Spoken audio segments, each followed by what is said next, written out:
할렐루야. 오늘 이 시간이야말로 할렐루야가 정말 다 걸맞는 말씀입니다. 홀리 홀리 홀리 주 찬양, 하나님의 그 영광스러운 임재하심, 하나님의 함께하심을 찬양하는 너무도 귀한 찬양이었습니다. 사실 우리 찬양대와는 미리 이렇게 교감을 이루지 않습니다. 그런데 너무나 자주자주 그날에 증거되는 말씀과 찬양이 너무나 이렇게 아주 일치하는 그런 경험을 보게 됩니다.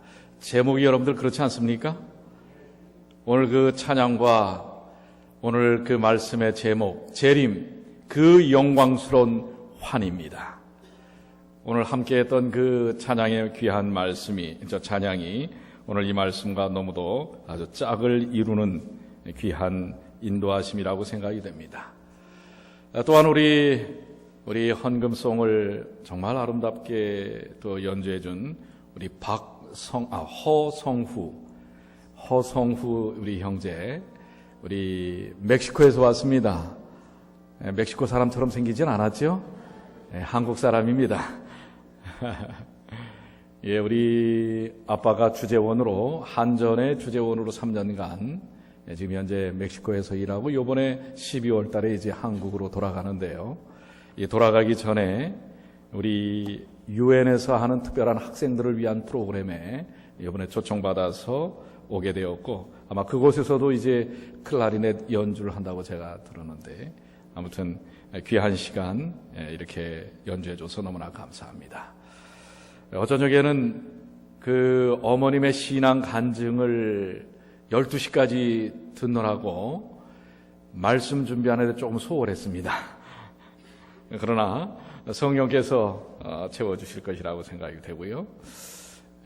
정말 그 간증 속에 루푸스라고 하는 불치병에서 하나님의 역사 가운데 치료함을 받고, 우리 그 옆에 앉아있는 우리 남편, 우리 허 선생님, 들어보니까 이 사울보다도 더했던 사람이더라고요. 얼마나 그 부인과 가족들을 핍박을 했는지, 심지어는 성경책을 찢고 교회를 못 나가게 하고, 그런데 그 얘기를 어제 다 간증을 하는데 옆에서 빙긋이 웃으면서 듣더라고요. 저렇게 변할 수가 있습니다. 하나님의 역사하심은. 아멘 아닙니까? 지금은 본인은 그래요. 목사님, 저는 지금 모양만 교인입니다, 이렇게 얘기를 하더라고요. 그런데 속까지 교인인 것을 제가 확신합니다. 오늘 이 아침에 이렇게 함께 예배드리면서 이제 12월 달에 한국에 돌아가면 더 하나님의 놀라우신 역사가 그 온 가족과 함께 하시길 바랍니다. 또 우리 동생이 있는데 우리 밑에 영어권 교회로 우리 간 모양이에요. 우리 성원이, 두 형제가 아주 듬직합니다. 아주 귀한 그러한 가족들을 함께 우리가 만나게 돼서 너무나 감사하고요. 또 우리 은진 양, 우리 항상 커네티컷에서 교회 참석하기를 원하지만은 너무 멀어서 부모님과 함께 예배를 드리길, 우리 부모님들은 우리 함께 지금 예배를 드리고 계시는데 참석을 원했지만은 자주 못 하는데 오늘 온 가족이, 또 우리 아드님도 오셨네 보니까. 자, 환영합니다. 예, 저 2층에 잘 안 들리는 모양이에요. 예. 오늘 이 아침에 하나님의 귀하신 은혜를 통하여 모든 분들이 정말 하나님의 성령의 역사함을 체험하는 귀한 시간 되시기를 간절히 축원합니다. 먼저 저는 이 시간에 좀 로맨틱한 이야기를 좀 드리면서 이야기를 시작하면 좋겠는데, 로맨틱한 얘기보다는 좀 드라마틱한 이야기를 좀 여러분들한테 드리면 좋겠다고 생각이 됩니다. 사실 이 드라마를 보면서 여러분들이 왜 그렇게 열광하는가 봤더니 그 결정적인 순간에 뭐예요? 반전이 있어서 그래요. 여러분들은 드라마 잘 안 보시죠? 얼굴 표정을 보니까 잘 안 보시는 것 같아요.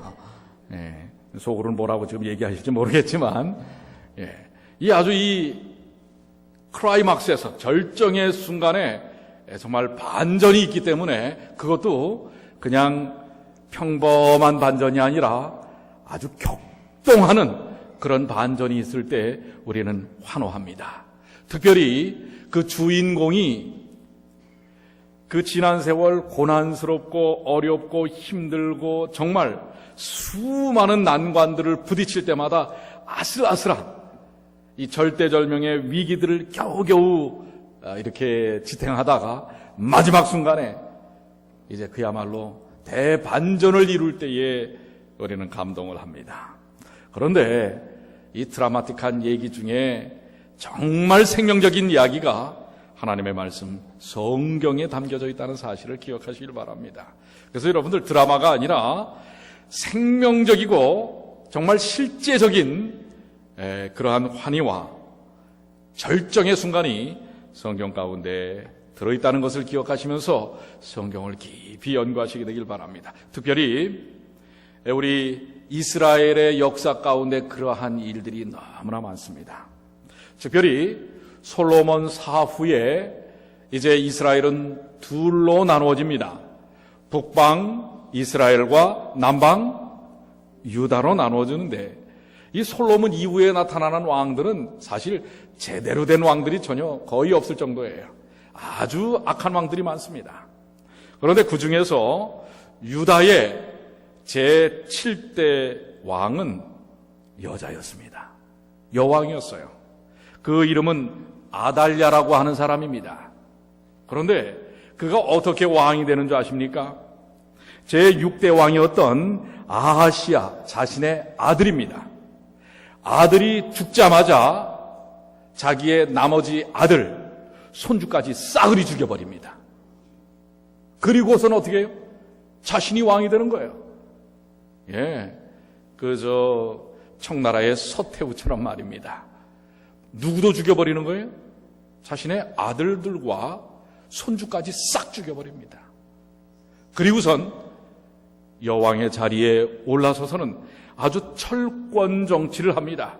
아주 패악한, 하나님을 도외시한 그야말로 인간의 권력의 노예가 되어서 이 독재적인 정치를 하게 됩니다. 그런데 그 순간에 단 한 사람이 살아남아요. 그 단 한 사람은 바로 이 아달랴의 아들의 아들입니다. 그러니까 뭐예요? 손주예요. 핏덩이 손주를 누가 빼돌리냐면 그 요람 왕의 딸 아하시아의 이복 누이입니다. 그러니까 이 아달랴의 자기도 부인이지만은 다른 부인에게서 난 그러니까 수양딸이 아니고 그런 딸을 뭐라고 그래요? 다른 부인에게서 난 딸입니다. 자기 남편의 다른 분에서 난 딸인데 그 딸이 대제사장의 부인이 되어서 바로 이복 동생의 아들을 빼돌립니다. 정말 핏덩이를 빼돌려서 대제사장이었기 때문에 그 성소의 아주 은밀한 곳, 그곳에 숨기고 유모와 그 이복 조카지요. 조카를 정말 은밀히 길러냅니다. 숨소리 하나 내지 않고 기릅니다. 장장 몇 년 동안을요? 6년 동안을 길러내는 이야기. 정말 그 순간 얼마나 조마조마했을까요? 들키면은 그 아이뿐만 아니라 숨겨졌던 자신과 자신의 남편, 제사장인 남편까지도 다 죽임을 당하는 것입니다. 그 절대절명의 위기와 암흑 시절, 정말 조용히 그러나 말씀을 가르치고 그 아이가 나중에 장차 자라서 훌륭한 왕이 될 수 있는 왕도를 가리키게 됩니다. 이 말씀이 성경 이 장면은 이제 도망치는 장면이고요. 열왕기하 11장 1절로 3절에 나와 있습니다. 아하시아의 모친 아달랴가 그 아들의 죽은 것을 보고 일어나 왕의 씨를 진멸하였으나 요람 왕의 딸 아하시아의 누이 여호세바가 아하시아의 아들 요아스를 왕자들의 죽임을 당하는 중에서 도적하여 내고 저와 그 유모를 침실에 숨겨 아달랴를 피하여 죽임을 당치 않게 한지라. 요아스가 저와 함께 여호와의 전에 6년을 숨어 있는 동안에 아달랴가 나라를 다스렸도다. 예, 이렇게 6년 동안을 정말 숨소리 하나 내지 않고선 길러내다가 그 제사장 여호야다는 하나님께 간절히 기도합니다. 이 암흑 시절을 극복할 수 있는 단 한 가지의 길은 이 요아스를 왕위에 올리는 것입니다. 그러나 이 아이가 지금 몇 살이에요? 지난 6년을 보내면서 이제 7살이 돼가는 것입니다. 어떻게 이 아이를 왕으로 세울 것인가? 하나님께 기도하여 그 지혜를 모아서 그 아이가 7살이 되던 해에 한 안식일 금요일 저녁이 될 때에 그 이스라엘의 장군들을 부릅니다. 예배를 위하여 부릅니다. 그리고 온 회중들 앞에서 7살 된 요아스에게 뭐예요? 왕관을 씌우면서 이가 선왕의 아들인 요아스라는 것을 선포합니다. 이 장면은 제가 좀 짧게 이야기하기 때문에 드라마틱하지 않을지 모르지만 내용은 정말 드라마틱한 것입니다. 6년을 숨어있던 왕자, 이 왕자를 온 세상 앞에 내놓으면서 어떻게 해요? 그에게 왕관을 씌우면서 왕이 계승자임을 밝히는 것입니다. 그때에 그 성전 성가대와 찬양대와 또한 이 오케스트라가 나팔을 불면서 왕이 새로 세워졌다고 하는 것을 온 세상에 알리는 것입니다. 그 극적인 순간 철권 통치에서 억압받았던 수많은 군정들은 환호하기 시작했습니다. 할렐루야, 하나님께 영광과 찬양을 돌렸습니다. 그런데 이 소리를 듣고 있었던 누구요? 아달랴는 이게 도대체 무슨 소린가? 왕을 세울 때 불려지는 나팔 소리가 외쳐지는 것입니다. 이게 도대체 내가 왕인데 누구를 왕으로 세웠다는 것인가? 이건 반란이다 하면서 성전으로 달려오지만은 이미 온 세상은 누구를 왕으로 세운 거예요? 요아스를 왕으로 세운 것입니다. 여러분, 이 장면을 한번 여러분들이 상상을 해보시길 바랍니다. 자식들도 다 죽이고 손주까지 다 죽였지만은 단 하나 정말 아주 가는 촛불 같았던 한 생명의 씨앗을 살리셔서 온 유다의 왕으로 세우는 이 장면은, 그리고 왕을 세울 때 울려 퍼지는 그 군악대의 위험 있는 나팔 소리는 온 세상에 새로운 왕이 세워졌음을 알리는 것입니다. 온 군중들은 박수하며 왕의 이름을 부르며 왕 만세라고 하는 환호를 불렀다고 열왕기하에는 말씀을 하고 있습니다. 우리 예수님께서 이 땅에 오실 때의 장면은 어떨까요? 우리 예수님께서 이 땅에 오실 때의 장면을 계시록 14장 14절에 또 내가 보니 흰 구름이 있고 그 구름 위에 사람의 아들과 같은 이가 앉았는데 그 머리에는 금면류관이 있고 그 손에는 이한낫을 가졌더라. 예수님께서 다시 이 땅에 오실 때는 이러한 모습이라고 하는 것을 이야기하고 있습니다. 온 세상에 온전하신 우주를 주관하는 왕이 오신다고 하는 사실을 보여주고 있는 것입니다. 그래서 데살로니가전서 4장 16절에는 예수님이 오시는 장면을 이렇게 소개하고 있습니다. 자, 예수님께서 오실 때에 주께서 호령과 천사장의 소리와 하나님의 나팔로 친히 하늘로 쫓아 강림하시리니 하나님의 무엇으로? 나팔로. 하나님의 무엇으로 오신다고요? 제가 한번 질문할 때는 답변을 하세요. 하나님의 무엇으로 오신다고요? 나팔로. 한번 여러분들 그 장면을 상상해 보시게 되길 바랍니다.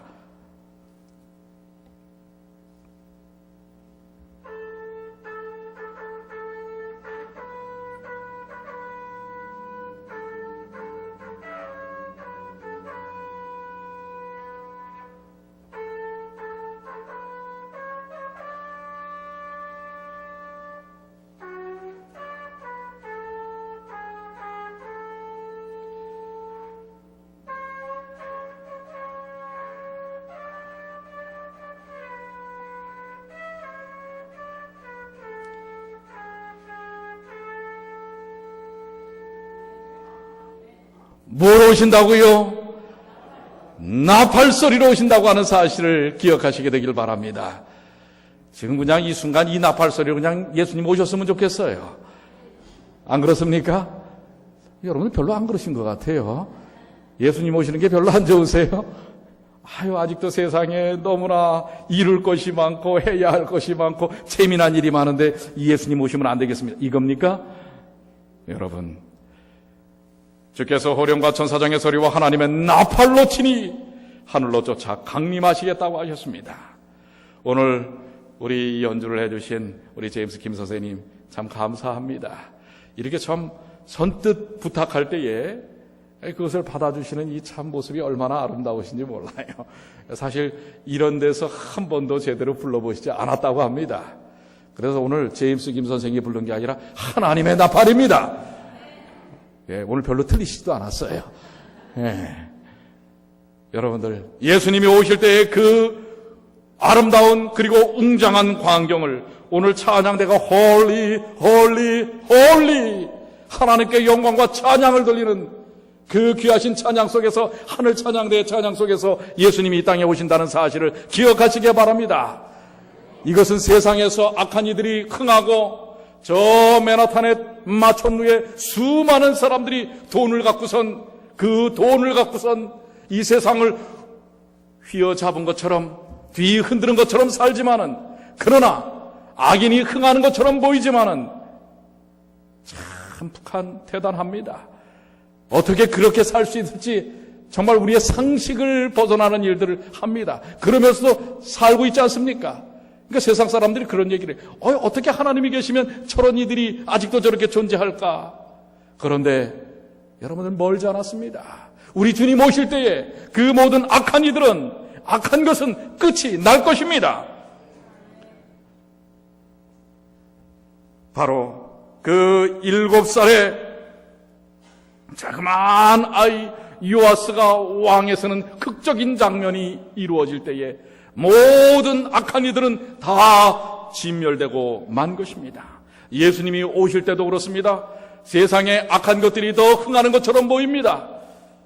그러나 그 모든 것들 예수님 오실 때에 끝장이 날 것입니다. 시편 50편 3절에 우리 하나님이 임하사 잠잠치 아니하시니 그 사방에는 광풍이 불리로다. 바로 예수님이 오실 때, 다시 오실 때에는 잠잠치 아니하는 것입니다. 온 세상 사방에 광풍이 불 것입니다. 계시록 16장 18절에도 번개와 음성들과 뇌성이 있고 또 큰 지진이 있어 어찌 큰지 사람이 땅에 있어오므로 이같이 큰 지진이 없었더라. 그렇습니다. 재림의 그 순간, 그 광경은 이 세상의 그 어떤 것보다도 영광스러운 환희의 순간이라는 사실을 기억하시게 되길 바랍니다. 그때에 어떤 일들이 일어날까요? 여기 마태복음 24장 30절에는 다음과 같이 말씀을 하고 있습니다. 그때의 인자의 징조가 하늘에서 보이겠고 그때의 땅의 모든 족속들이 통곡하며 그들의 인자가 구름을 타고 능력과 큰 영광으로 오는 것을 보리라. 악한 자도 볼 것입니다. 선한 자도 볼 것입니다. 의로운 이들도 볼 것입니다. 볼지어다 구름을 타고 오시리라. 각인의 눈이 그를 보겠고. 예수님이 이 땅에 다시 오시는 장면은 그저 국지적으로 일어나는 것이 아닙니다. 온 세계가 다 볼 수 있고 알 수 있고 느낄 수 있게 오신다고 하는 사실을 말씀하고 있는 것입니다. 예수님께서 오시는 이 밝은 빛, 예수님께서 오시는 이 영광의 순간 악인들에게는 어떤 영향이 미칠까요? 여기 이렇게 말씀하십니다. 데살로니가후서 1장 7절로 8절 한번 다 같이 읽어보겠습니다. 주 예수께서 시작. 주 예수께서 저의 능력과 천사들과 함께 하늘로부터 불꽃 중에 나타나실 때에 하나님을 모르는 자들과 우리 주 예수의 복음을 순종치 않는 자들에게 형벌을 주시리니. 그렇습니다. 하나님은 사랑이십니다. 그러나 하나님의 이 사랑을 온 세상에 있는 인류에게 하나님은 지금 우리에게 기회로 제공하고 계십니다. 그러나 예수님 오시는 그 순간 이제는 하나님은 사랑이시기 때문에 더 이상 죄악이 이어질 수 없는 것입니다. 그 순간에는 사랑이신 하나님의 권능 속에서 모든 제약들은 끊어질 것입니다. 특별히 하나님을 모르는 자들과 난 몰랐는데요. 사실 우리가 경찰관한테 딱 잡히면 첫 번째 하는 얘기가 뭐예요? 당신이 저 법을 어겼습니다. 내가 잘 몰랐어요. 통해요, 안 통해요? 예. 하나님을 모르는 자들, 몰랐다고 하는 게 통하지 않습니다. 우리 주 예수 그리스도의 복음을 복종치 않은 자들, 복음을 받아들이지 않은 자들도 이제는 형벌에서 벗어날 수가 없는 것입니다. 그 형벌 때문에 여러분들 우리가 예수님을 기다리는 게 아니지요.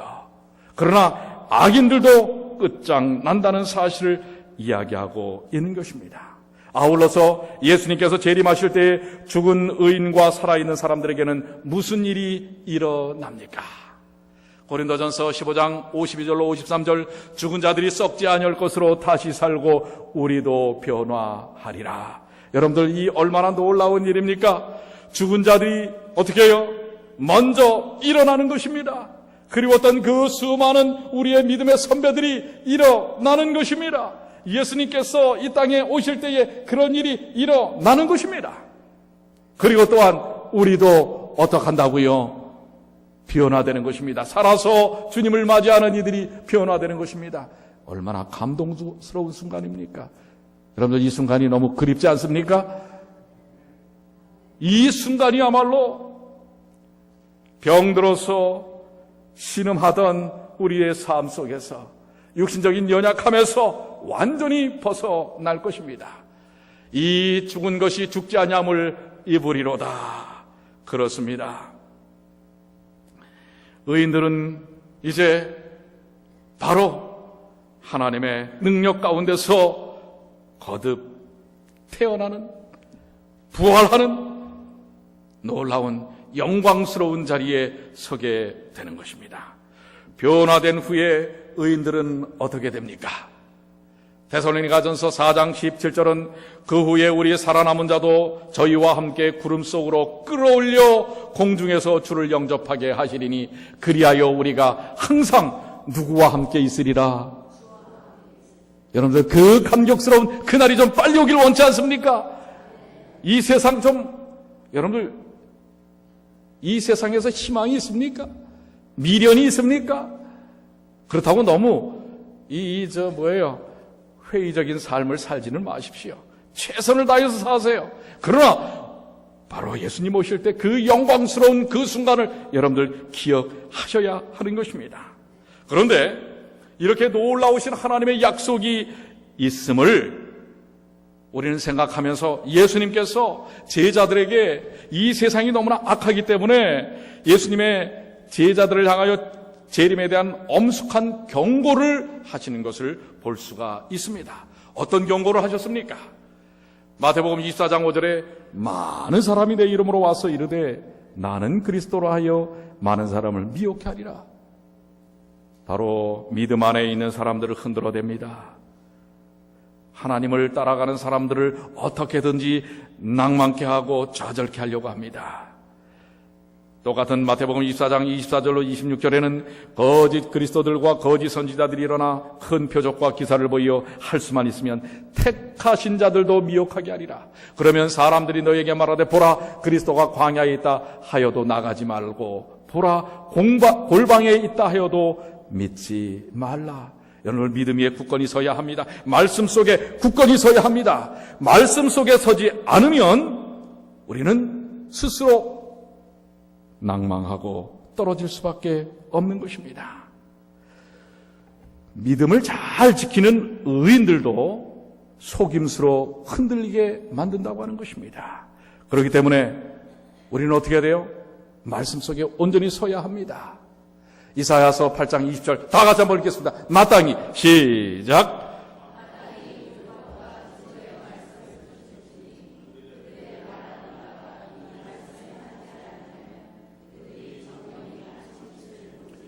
여러분들 우리가 믿는 이 믿음의 근원이 무엇입니까? 우리가 안식일에 와서 예배를 드리고 우리가 그리스도인으로 사는 이 삶의 모든 기초와 바탕이 무엇입니까? 그것은 바로 하나님의 율법과 증거의 말씀입니다. 이 말씀에 맞지 아니하면 내 생각이 아닙니다. 내 경험이 아닙니다. 내 지식이 아니에요. 바로 하나님의 말씀인 것입니다. 말씀에 맞지 아니하면 그들이 정령이 바로 그 재림의 아침빛을 보지 못한다고 경고하고 계시는 것입니다. 그렇기 때문에 우리는 예수님의 재림을 앞두고 사는 우리는 이 엄숙하고 영광스러운 사건에 대하여 어떻게 해야 할 것인가? 이러므로 너희도 예비하고 있으라. 뭐 하고 있으라? 준비해야 합니다. 생각지 않은 때에 인자가 오리라. 준비되지 아니하니 인생은 어떤 것도 해결할 수 없는 것입니다. 준비해야만 합니다. 요아스를 왕으로 세울 때에 그 주변에 있는 사람들은 차근차근 준비하였습니다. 특별히 대제사장 여호야다는 하나님께 간구하고 지혜를 구하여 차근차근 6년간을 준비해 온 것입니다. 그 마지막 결정적인 순간, 그 순간을 위해서 말입니다.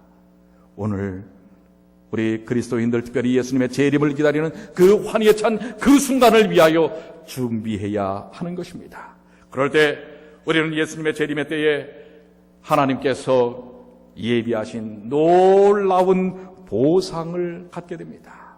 계시록 22장 12절 다 같이 읽겠습니다. 보라, 시작. 보라, 내가 속히 오리니 내가 줄 상이 내게 있어 각 사람에게 그의 일한 대로 갚아주리라. 무엇대로 갚아주리라?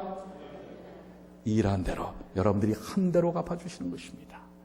여러분들 욕심내지 마세요. 한 대로 갚아주는 것입니다.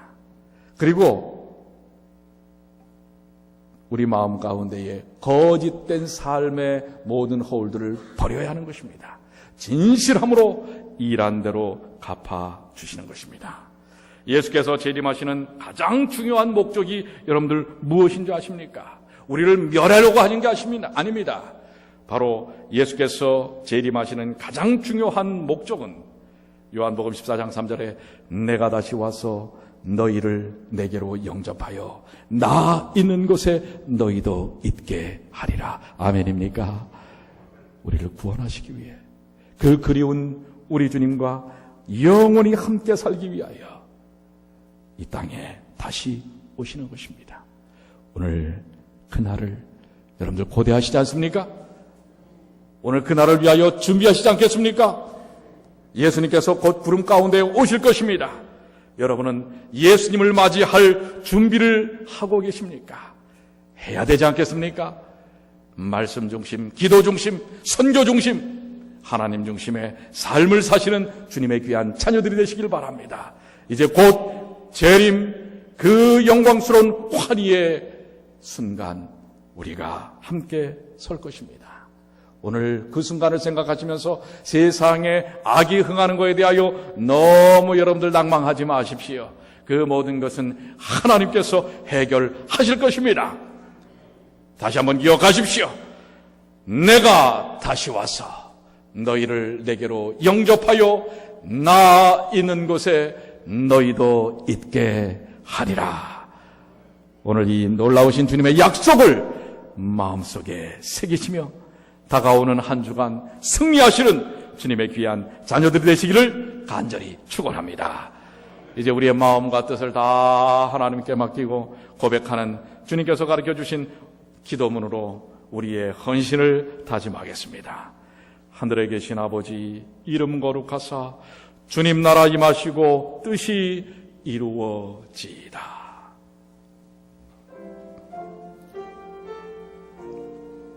다 같이 일어나셔서요.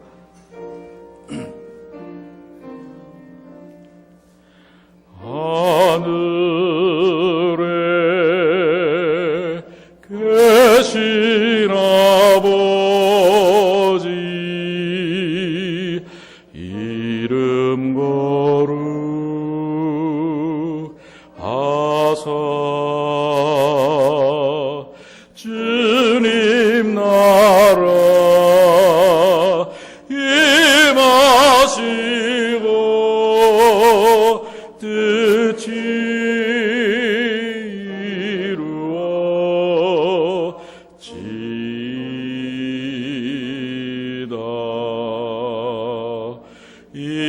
일용할 양식 주시고 우리들의 큰 죄 다 용서하시고 또 시험에 들게 마시고 악에서 구원하소서. 대개